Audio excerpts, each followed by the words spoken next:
रमा, तुम्हारे चेहरे पर मुस्कुराहट देखकर मेरा दिल भर जाता है। इतने सालों बाद हमारे घर में इतनी बड़ी खुशी आई है और मैं इसे कभी नहीं भूलूंगा। इस मौके को मैं एक उत्सव के रूप में बदलना चाहता हूँ ताकि पूरे गांव को पता चल सके कि हमारे घर बेटा पैदा हुआ है। बिल्कुल, आप जैसा ठीक समझें। वैसे आपने सभी लोगों को निमंत्रण भेज दिया है ना? हाँ रमा, मैं भी यही चाहता हूँ।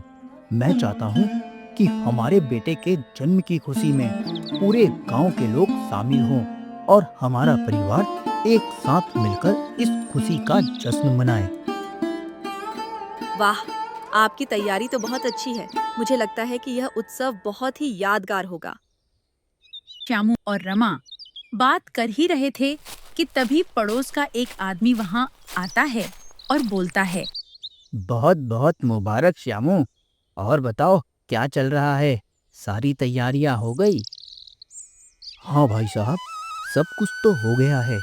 थोड़े छोटे मोटे काम बाकी हैं, वह भी हो जाएंगे। बस अब दावत की तैयारी पूरी करनी है। अरे भाई, कोई छोटा मोटा काम हमारे लिए भी होगा तो बता दो, हम मदद के लिए तैयार बैठे हैं। अरे नहीं नहीं भाई साहब, कुछ करने की जरूरत नहीं है। सब कुछ हो चुका है। आप बस दावत में आना और मजे करना। अरे श्यामू, वैसे एक बात तो मैं पूछना भूल ही गया। तुमने हलवाई को तो बुलाया है ना दावत में खाना बनाने के लिए? अरे हाँ भाई साहब, हलवाई के बिना दावत पूरी कैसे होगी? हमारे गांव में जो रोहन है वह सबसे अच्छा खाना बनाता है। बस मैंने उसी को कहा है। अरे श्यामू, मेरी एक बात मानो तो हमारे बगल का गांव है ना रामनगर, वहाँ राहुल नाम का एक हलवाई रहता है। मैंने सुना है वह इतना अच्छा खाना बनाता है कि लोग उंगलियां चाटते रह जाते हैं। सच में मैंने उसके खाने की बहुत तारीफें सुनी हैं। और अगर तुम इतनी बड़ी दावत रख रहे हो तो मुझे लगता है कि तुम्हें इस आदमी को खाना बनाने का काम सौंपना चाहिए। वह तुम्हारी दावत में 4 चांद लगा देगा। अरे भाई साहब, आप यह क्या कह रहे हो? और आपने मुझे यह पहले क्यों नहीं कहा? मैंने रोहन को पहले ही बोल दिया है। लेकिन यदि आप इतना जोर दे रहे हैं तो मैं रोहन को मना कर देता हूँ और एक बार रामनगर जाकर राहुल से मिल लेता हूँ। मैं कल ही रामनगर के लिए निकल जाऊंगा। रामू अपने पिता के साथ रामनगर नाम के गांव में रहता था। रामू के पिता राहुल हलवाई का काम करते थे और इसी काम से रामू का घर चलता था।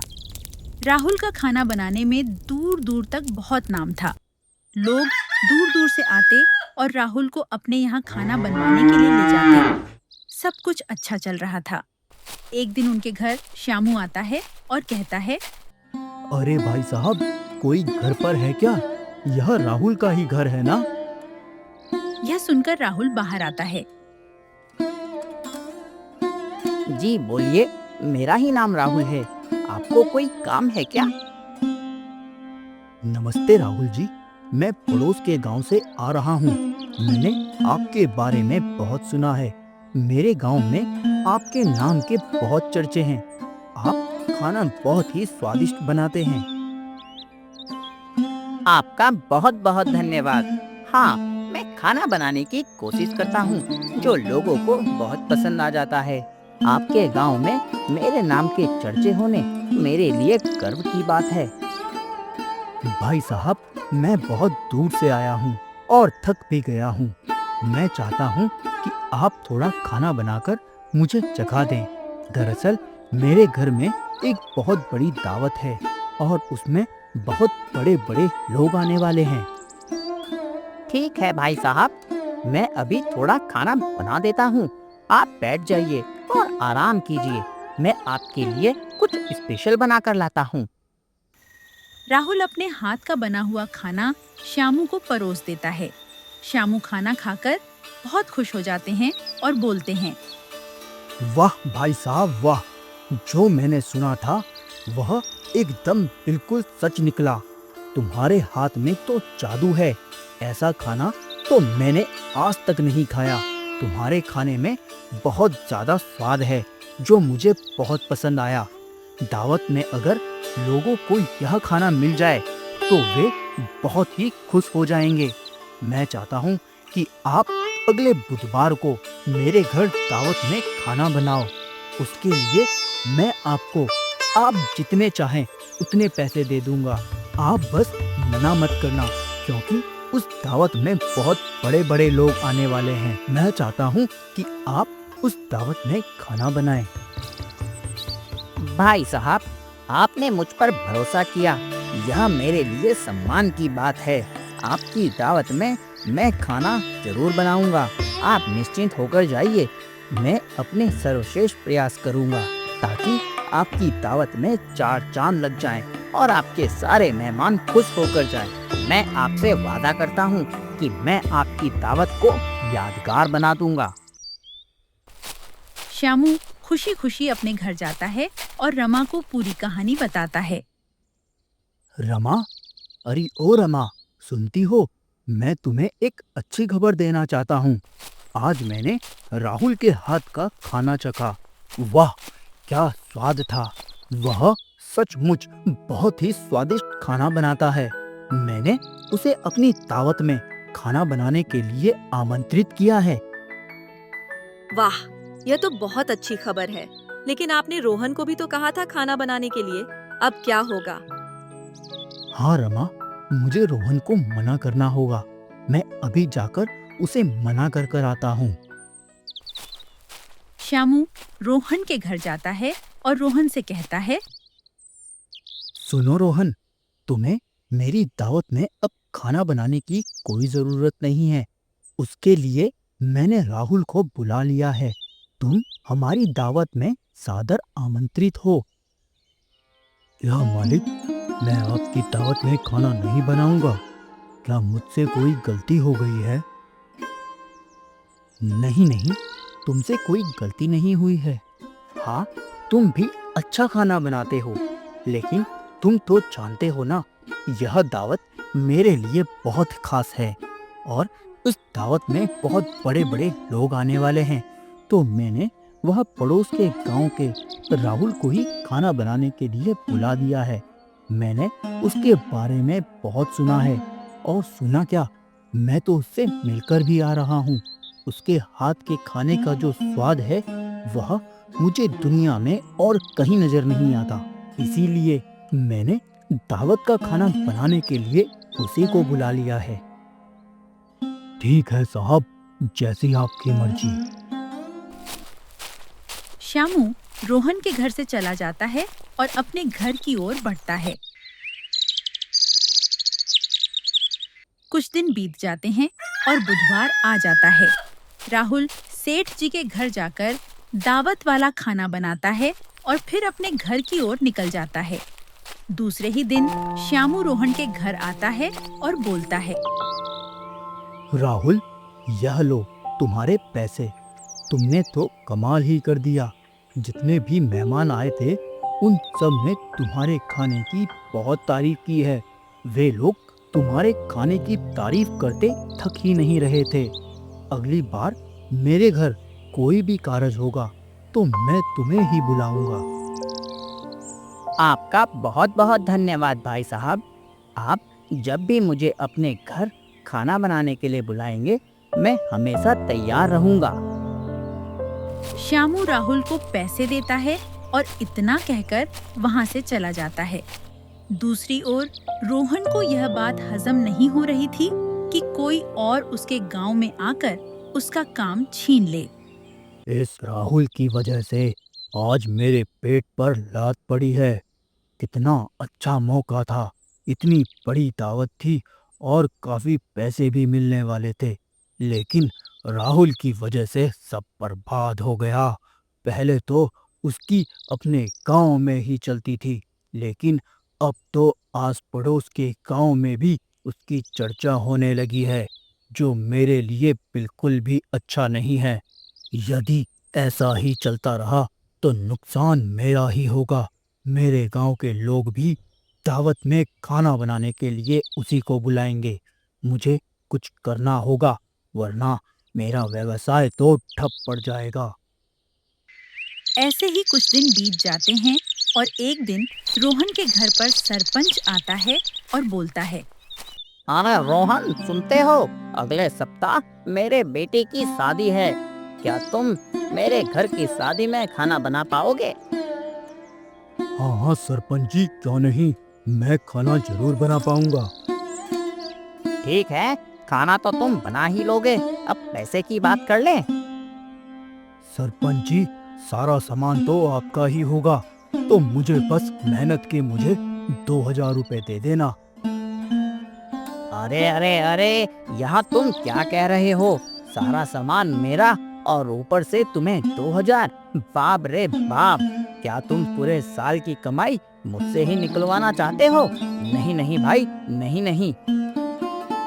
ठीक है सरपंच जी, 1000 से 1 रुपया कम नहीं करूंगा। पहले ही कितनी महंगाई बढ़ चुकी है। देखो भाई, अगर तुम 500 रुपए में कर दो तो ठीक, वरना बगल के गांव से मैं राहुल को बुला लूंगा। मैं उससे ही खाना बनवा लूंगा। वह कम पैसे में स्वादिष्ट खाना भी बनाता है। सरपंच जी, आप लोग क्या राहुल राहुल करते रहते हो?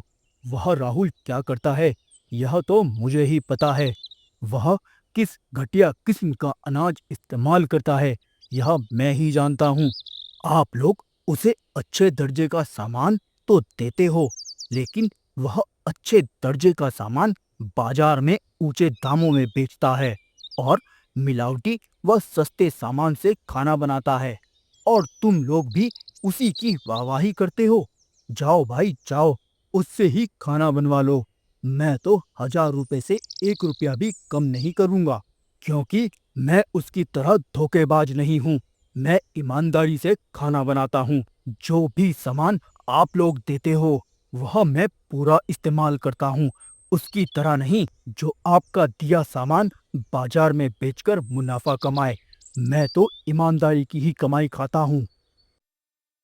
यहाँ तुम क्या बोल रहे हो? तुम्हें कुछ पता भी है कि तुम क्या बात कर रहे हो? बिल्कुल सच कह रहा हूँ सरपंच जी, इसीलिए तो वह बहुत कम दाम में भी हाँ कर देता है, और आप लोग अपने पैसे बचाने के चक्कर में लोगों की जान के साथ खिलवाड़ करते हो और अपने मेहमानों को मिलावटी खाना खिलाते हो। मुझे जो कहना था मैंने तो कह दिया। इसके बाद आपकी मर्जी कि आपको ईमानदार हलवाई चाहिए या फिर वह मिलावट करने वाला राहुल। अरे ठीक है भाई, ठीक है। मैं सोच कर बताता हूँ। तुम्हारी बातें समझने की कोशिश करूँगा। सरपंच वहां से चला जाता है। सरपंच के जाने के बाद रोहन सोचता है। मैंने राहुल के खिलाफ इसे भड़का तो दिया है। इतना सब सुनने के बाद वह राहुल को खाना बनाने के लिए तो नहीं बोलेगा, मुझे ही बोलेगा, क्योंकि इसके पास और कोई रास्ता ही नहीं है। लेकिन इतने से काम नहीं चलने वाला। मुझे इस आग को और भड़काना होगा, ताकि सारे लोग राहुल के खिलाफ हो जाएं और कोई उसे अपनी दावत में खाना बनाने के लिए ना बुलाए। मुझे कुछ और उपाय करना होगा, जिससे राहुल का खेल पूरी तरह खत्म हो जाए। कुछ दिन ऐसे ही गुजर जाते हैं, लेकिन फिर भी सरपंच रोहन को बुलाने के लिए नहीं आता। वह सोचता है। कमाल है, सरपंच अभी तक आया ही नहीं। मैंने तो उसे राहुल के खिलाफ अच्छे से भड़काया था। उसको तो अभी तक मेरे पास आ जाना चाहिए था, क्योंकि कल ही उनके घर दावत है। एक काम करता हूँ, मैं ही उनके घर जाकर देखता हूँ कि क्या मामला है। शायद वे मुझे बुलाना भूल गए हों या फिर कोई और बात हो। चलो मैं खुद ही चलकर देखता हूँ। रोहन सरपंच के घर जाता है और सरपंच से बोलता है। सरपंच जी, मैं कब से आपका इंतजार कर रहा था। आप आए ही नहीं, इसीलिए मैं ही आ गया। वैसे आपने सब सामान लाकर तो रखा है ना? क्योंकि क्या है ना कि मुझे थोड़ी तैयारी करनी पड़ती है और कल ही दावत है, तो आज रात में मुझे पूरी तैयारी करनी होगी। अरे माफ करना रोहन, वह क्या है ना कि पार्वती की बहुत इच्छा थी कि राहुल इस दावत में खाना बनाए। वैसे तो मैंने उसे बहुत समझाने की कोशिश करी, लेकिन उसने मेरी एक नहीं मानी। अब राहुल के नाम के चर्चे ही इतने ज्यादा हैं कि गांव में उसके बिना किसी की दावत पूरी ही नहीं होती। पार्वती ने कहा कि अगर राहुल नहीं आएगा तो वह दावत में नहीं आएगी और उसके बिना दावत अधूरी रहेगी। इसीलिए मैंने राहुल को ही बुला लिया। यह सुनकर रोहन को बहुत गुस्सा आता है और वह गुस्से में वहां से चला जाता है। वह घर जाकर सोचता है। हाँ, यह कैसे हो सकता है? मेरे इतना भड़काने के बाद भी उसने राहुल को ही चुना। मुझे तो लगा था कि वह अब राहुल का नाम भी नहीं लेगा, लेकिन यह तो मामला उल्टा ही पड़ गया। मुझे इस राहुल का कुछ पक्का बंदोबस्त करना होगा। ऐसे काम नहीं चलेगा। आने दो, उसे इस दावत में आने दो। बहुत शौक है ना उसे खाना बनाने का। इसी दावत में उसकी इज्जत की धज्जियां ना उड़ा दी तो मेरा नाम भी रोहन नहीं। अगर वह मेरी जगह ले सकता है तो मैं भी उसे उसकी औकात दिखा सकता हूँ। इस बार मैं उसे नहीं छोड़ने वाला। फिर दूसरे दिन राहुल सरपंच के घर खाना बनाने के लिए आता है। रोहन मौका देखते ही अनाज को मिलावटी अनाज से बदल देता है और अच्छा वाला अनाज कहीं छुपा देता है। फिर सीधे सरपंच के पास जाता है। अरे रोहन, तुम यहाँ क्या कर रहे हो? सरपंच जी, मैं आपको सच्चाई दिखाने के लिए आया हूँ। आपने मेरी बात पर भरोसा नहीं किया था ना। मैंने आपको कितना समझाने की कोशिश की, फिर भी आप नहीं माने।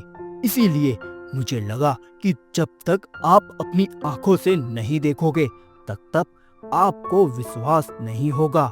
आज मैं आपको सबूत के साथ दिखाऊंगा। आप चलिए मेरे साथ, खुद देखिए कि राहुल किस तरह से खाना बनाता है और कैसे आपके मेहमानों की सेहत के साथ खिलवाड़ कर रहा है। यहाँ तुम क्या बोल रहे हो रोहन? तुम्हें पता तो है ना। चलो मैं तुम्हारे साथ चलता हूँ और देखता हूँ कि क्या हो रहा है। अगर तुम्हारी बात सच निकली तो मैं राहुल को कभी भी अपने घर नहीं आने दूंगा। रोहन सरपंच जी को राहुल के पास लेकर जाता है और बोलता है।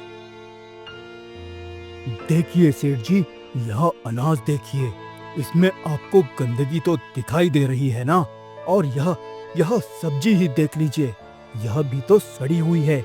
ऐसी सब्जियां और ऐसा अनाज वह इस्तेमाल कर रहा था, और आपका दिया हुआ अनाज उसने दूसरी ओर रखा है। चलिए आप मेरे साथ चलिए, मैं आपको दिखाता हूँ।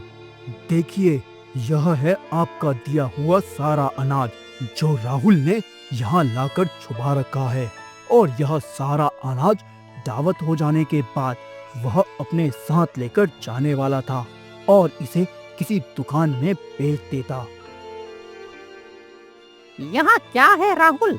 तुम ऐसी सड़ी गली सब्जियाँ और ऐसा खराब अनाज हमें खिलाने की सोच रहे थे? तुम्हें शर्म आनी चाहिए। मैंने तुम्हें इतना अच्छा अनाज और सब्जियाँ लाकर दी और तुमने यह सब किया। मैंने तुम पर कितना भरोसा किया था। रोहन ने मुझे बहुत समझाया कि मैं तुमसे खाना ना बनवाऊं, लेकिन फिर भी मैंने रोहन की एक बात नहीं सुनी और तुमसे अपने घर का खाना बनवा लिया। लेकिन देखो तुमने मेरे साथ क्या किया। नहीं नहीं सरपंच जी, यह सब झूठ है। मैं तो अभी यहाँ आया हूँ। यह सामान यहाँ कैसे आया मुझे नहीं पता। मैंने किसी ऐसे सामान का इस्तेमाल नहीं किया। मैं बहुत ईमानदारी से खाना बनाता हूँ। आज तक ऐसा मेरे साथ कभी नहीं हुआ। आप किसी से भी पूछ लीजिए, मैं ऐसा नहीं करता हूँ। जरूर ये किसी ने जानबूझकर किया है। बस करो राहुल, बस करो। और कितना झूठ बोलोगे? मैं अपनी आंखों से देख चुका हूँ। मेरे मुंह पर ही झूठ बोल रहे हो। तुम्हें शर्म नहीं आती? निकल जाओ यहाँ से। तुम्हारी यहाँ कोई जरूरत नहीं। रोहन, तुम जाओ और खाना बनाने का काम संभालो। मुझे माफ करना कि मैंने तुम्हारी ईमानदारी और काबिलियत पर शक किया। राहुल का बहुत बड़ा अपमान होता है। वह अपने आप को ठगा हुआ महसूस करता है और उसकी आत्मसम्मान को गहरी ठेस पहुंचती है। निराश और हताश होकर वह घर की ओर चल देता है।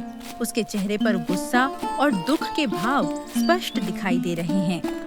वह सोचता है कि कैसे उसने इतनी मेहनत की और लोगों के लिए अच्छा खाना बनाने की कोशिश की, लेकिन फिर भी उसे इस तरह से अपमानित किया गया। क्या बात है पिताजी, आप इतने दुखी क्यों लग रहे हैं? राहुल कुछ नहीं बोलता और उसकी आंखों में आंसू आ जाते हैं। बोलिए ना। और आपकी आंखों में आंसू क्यों हैं? जरूर कोई बड़ी बात हुई है, मुझे बताइए पिताजी। राहुल सारी बातें रामू को बताता है और उसे इस बात का बहुत बड़ा सदमा लगता है। पिताजी, आप चिंता मत कीजिए। मैं जानता हूँ कि आप हमेशा ईमानदारी से काम करते हैं और कभी किसी के साथ कोई खिलवाड़ नहीं करते। यह सब उस रोहन की ही कोई योजना होगी जो आपको फंसाना चाहता है। मैं उसे छोड़ूंगा नहीं। इस बात का बदला मैं जरूर लूंगा। आप बिल्कुल चिंता मत कीजिए। आपकी जो खोई हुई इज्जत है, मैं उसे वापस लाकर रहूंगा। मैं आपके लिए कुछ भी करूंगा। बस आप मेरी बात का भरोसा रखिए।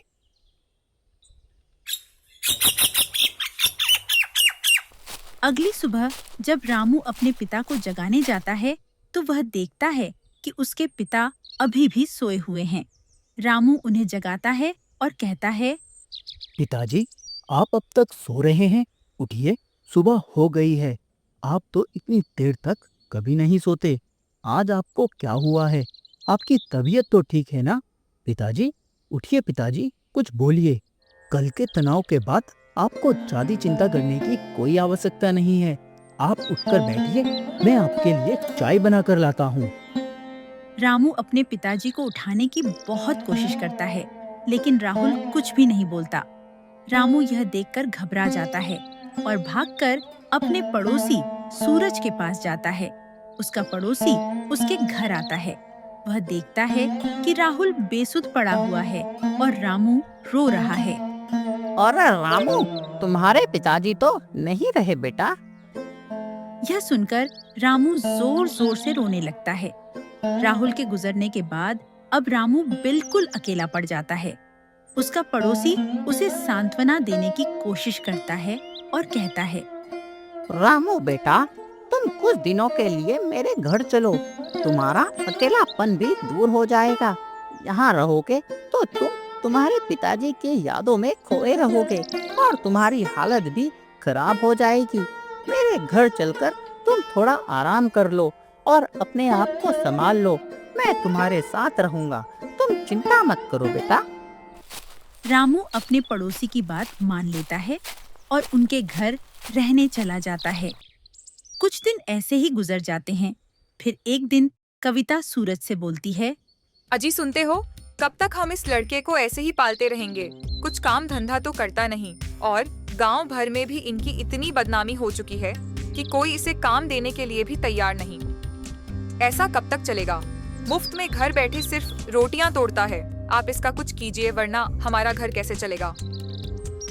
अरे, तुम्हारी अक्ल क्या घुटनों में है? अगर मैं उसे यहाँ लेकर आया हूँ तो उसके पीछे जरूर कुछ ना कुछ वजह तो होगी ना। मैं उसे ऐसे ही यहाँ लेकर नहीं आया। उसमें हमारा ही फायदा है। बस तुम मेरी बात पर भरोसा रखो। फायदा? कौन सा फायदा? मुझे तो इसमें नुकसान ही नजर आ रहा है। हमारे घर का राशन खत्म हो रहा है और ऊपर से यह लड़का और उसके खाने की व्यवस्था करनी पड़ेगी। बस अब तुम चुप हो जाओ। तुम्हें और सोचने की कोई जरूरत नहीं है।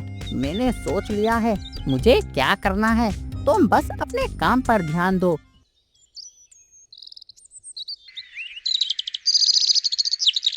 एक दिन सूरज रामू से बोलता है, बेटा, मैं बहुत परेशान हूँ। समझ नहीं आ रहा है क्या करूँ। ऐसा लग रहा है कि आत्महत्या ही कर लूँ। मेरे पास अब कोई और रास्ता बचा ही नहीं। क्या बात है काका, आप बहुत परेशान लग रहे हो और आप ऐसी बात क्यों कर रहे हो? मैं आपकी मदद करने के लिए ही तो यहाँ हूँ। रामू बेटा, मैंने किसी से बहुत बड़ा कर्जा लिया था और उसके पैसे देने के लिए मेरे पास एक फूटी कौड़ी नहीं है। वह मुझे रोज परेशान करता है, मारने की धमकियां देता है। इससे तो अच्छा होगा कि मैं एक ही बार मर जाऊं, क्योंकि मेरे पास उसे देने के लिए कुछ भी नहीं है। मेरा घर भी गिरवी पड़ा है। कुछ समझ ही नहीं आता कि मैं उसे पैसे कहाँ से ला कर दूं। काका, आप चिंता मत कीजिए और मरने की बात तो बिल्कुल मत सोचिए। मैंने अपने पिताजी को खो दिया है, अब आपको नहीं खोना चाहता।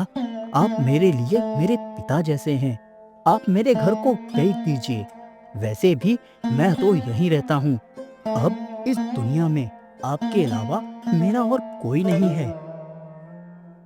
नहीं नहीं बेटा, यह तुम क्या कह रहे हो? वह घर तो तुम्हारे पिताजी की आखिरी निशानी है। मैं उसे कैसे बेच सकता हूँ? नहीं काका, ऐसी कोई बात नहीं है। आप ज्यादा मत सोचिए। आप उस घर को बेच दीजिए और जितने भी पैसे की जरूरत है आप ले लीजिए। ठीक है बेटा, अब जब तुम इतना कह ही रहे हो तो मैं कल ही उस घर को बेच देता हूँ। कांता ये सारी बातें दूर से सुन रही होती है और सोचती है। अच्छा, तो इनके मन में यह सब चल रहा था। इन्होंने तो बहुत अच्छी चाल चली है। वैसे भी हम दोनों की तो कब से नजर थी उस घर पर। आखिरकार वह घर हमें ही मिल गया।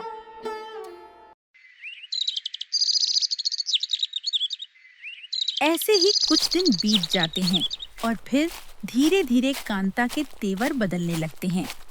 वह रामू के साथ पहले जैसी सहानुभूति और ममता से पेश नहीं आती है। उसकी बातों में एक अजीब सी कठोरता और दूरी आने लगती है। अरे रामू, जरा तुम भी कुछ काम धंधा ढूंढ लो। कब तक यूं ही घर पर बैठे रहोगे और मुफ्त की रोटियां तोड़ते रहोगे? अब तुम बड़े हो गए हो, तुम्हें भी कोई काम धंधा ढूंढ लेना चाहिए और अपना खुद का देख लेना चाहिए। कब तक अपने काका के भरोसे रहोगे? तुम्हारे काका बूढ़े हो चुके हैं, उनसे इतना काम नहीं हो पाएगा कि वह तुम्हें भी पाल सके और इस घर को भी चला सके। तुम्हें भी अपने भविष्य के बारे में सोचना चाहिए और कुछ करना चाहिए। वह हर बात में रामू को ताने देने लगती है